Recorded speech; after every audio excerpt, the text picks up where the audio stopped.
Are you here to make a scene? Yeah, are you having an affair with my husband?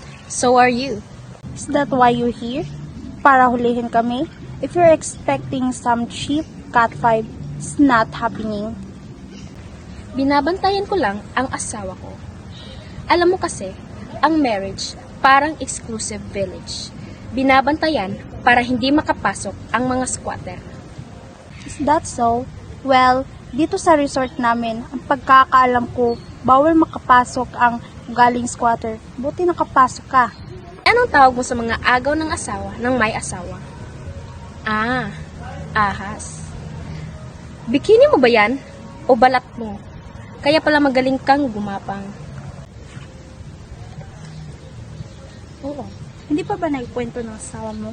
Kung gusto mo magpaturo ka na lang sa akin.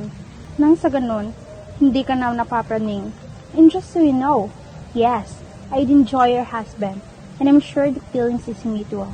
Mamayang gabi, habang humihili ka, kakatok siya sa pintuan ko. You can call me anything.